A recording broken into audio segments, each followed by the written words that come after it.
So we are now on the project page, okay? So how do we get into this new configurator? Well, right here in layouts, you can see we've got buttons, a new layout, we can copy a layout, we can create a new bill of materials using the old search function, and here, new CFG stands for configurator quote. If we click that, we will open up a new configurator quote. Now, similar to what you would do if you're creating a new layout or a new BOM, you give it a name. So we're just going to call this the training. Click OK. All right. Now, as the configurator opens, I'm going to kind of walk you through what you're looking at here. It is going to open with 4 of the ribbons. Each of these is considered a ribbon, okay? And it's the 4 most commonly used ribbons: settings, duct, elbows, and branches. And each of these has in it some controls, fields to select items in, okay? Now, one of the really key items about the configurator is what is called cascading selection. So to kind of show you what I'm talking about, up here in settings, if I were to choose that instead of rolled lip ends, I wanted to do galvanized flanges, notice that it has cascaded down into the other sections, okay? So I can set at any of these and my selection will cascade down. So for instance, if in duct, I say that I want to work with 7-inch, you'll notice that elbows have jumped to 7 and the initial diameter A for branches has been set to 7 as well. Now what that means is that I can go in and I can enter items the way that I like to enter them. I could go in and create all of the duct and then move to elbows and then move to branches. Or I can create all of a specific size, all of the 7-inch duct, the 7-inch elbows, the 7-inch branches. It's up to you. That's one of the things that makes this thing so quick. So to kind of show you how to do this, let's kind of start and let's go back to say rolled lip, all right? And you'll notice here in the settings tab, we have it set to galvanized, very common choice. Standard gauge, we're gonna stick with that for just a little bit. We're gonna do rolled lip. Notice that we have recently changed our gaskets in the rolled lip clamps. It is now an EPDM gasket in the clamp. The O-rings are still Buna in.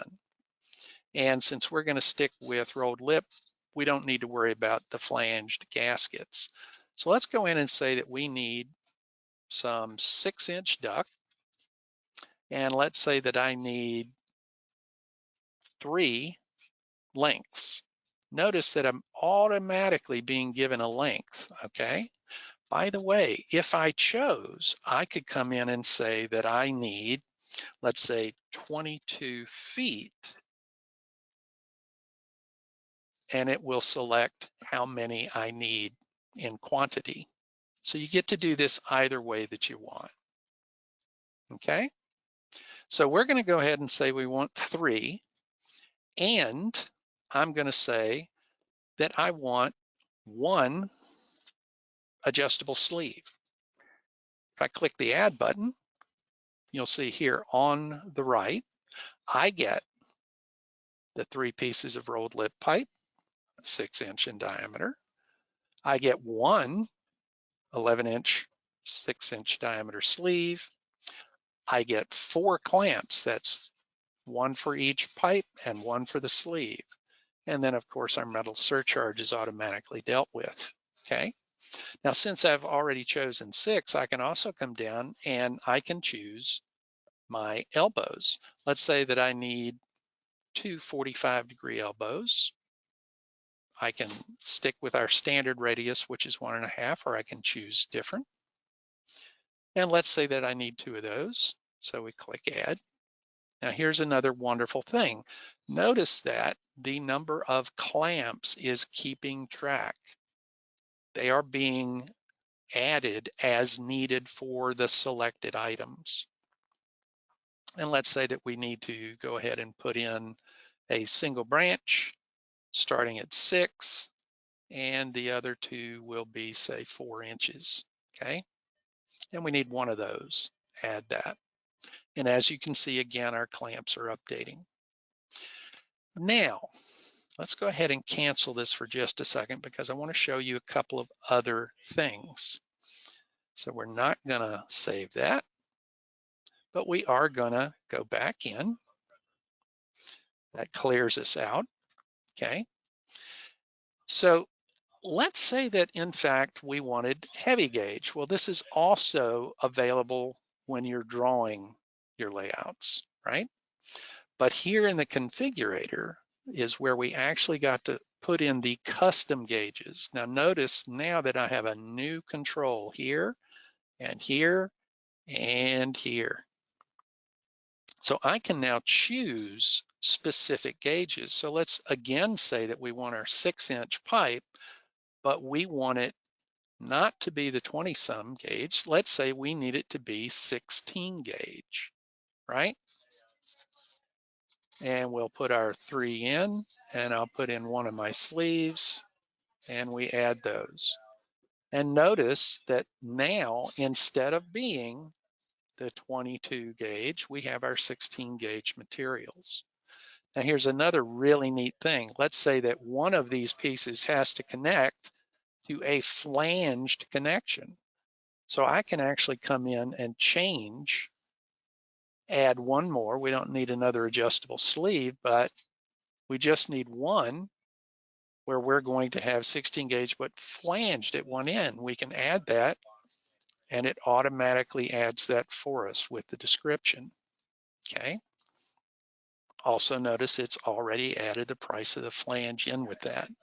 And we can do that on any of these. Now, one of the really nice things that you can do, let's say that we are going to be dealing with, and we'll go ahead and change our gauge here, but it's going to be a 6, again, 4 branch. But each of the branches, we're going to have rolled lip here, but these 2 branches, we can, again, select to have our flanges on there. And you can see that it actually adds those in as we need them, okay? Now there's places to add other things as well. O-rings, additional O-rings, hangers, flanges, adapters, all kinds of things like that. And we can come in and we could put those sorts of things there. So for instance, a reducer. Let's put a reducer in there. It's going to be a 6, let's say, to a 5 reducer. And we need that to be 16 gauge. Now, here's how DuctQuote tells us that's not available. Notice it tells us what is available. So I can't have that in 16, but I can have it in 18, it said. So we add that and we get the green. Here's what I've added. All right. Now, a couple of other things to kind of show you. If I were to change this, okay, to where the screen gets narrow, notice what has happened is now instead of the bill of materials being on the right, it has flipped down to the bottom. Now, why is that important? Well, I want you to think about it. You're out in the field, you find out that for your job, you need to add a run. They've moved a machine or they've bought a new machine and you need to put together a quote quickly, but not for the entire system, and you're not going to need a drawing. Well, all you've got with you is your tablet, and the tablet isn't a great big screen like this, it's a smaller screen. Well, DuctQuote's going to automatically scale to your screen. You could even do this on your phone. We've actually tried that. All right, so how do we get this into the actual quote? Well, just like before, if we save this and go to Proposal Writer, from here, it's exactly like if you had drawn the thing. The only difference is, please note, there's no button here to add the 3D drawing because there isn't one. This is just a bill of materials. But you all know how this part of DuctQuote works, and this is how it's gonna actually generate your quote. All right, so let's jump back to our project. All right, so we can generate a bill of materials the old way, or we can generate it with a new configurator quote. Now, this editor is eventually going to go away, and we are going to be relying completely on the configurator system for generating and editing bills of materials, even from the drawing. That has not happened yet, but it is coming in the future, okay? So even though we have created this from the configurator, if I wanted to come back and print this up again, I can jump from here, just like with anything else, straight to that proposal writer, just by selecting it and choosing that. So I would encourage you to take a look at this, and let's just quickly talk about when you might want to use this. I'll tell you, I am getting ready right after this to use it to convert a bill of materials that someone has drawn, but they don't want standard gauge. They don't want the heaviest gauge. They want an intermediate gauge. So I'm going to take their bill of materials that comes out of DuctQuote where they drew it, and I'll punch it into this configurator, and we can choose that intermediate gauge for them. That's a great use of the configurator. If I just want a few parts, don't need a drawing, that's a great use for the configurator. If you just want to check a price, great use of the configurator. So that's kind of it for today. I do want to thank you all for watching, and going to have you hopefully back next month. I believe we have scheduled that one. It's coming out Friday, I believe, but I believe the next advanced class is going to be on the 26th, which is the last Wednesday, and that is going to be it. If you have questions, fire them off in an email to ductquote@usduct.com, and either I or one of the other duct guys or gals here will get that and get an answer back to you. Again, appreciate y'all's time. Y'all have a great rest of the week.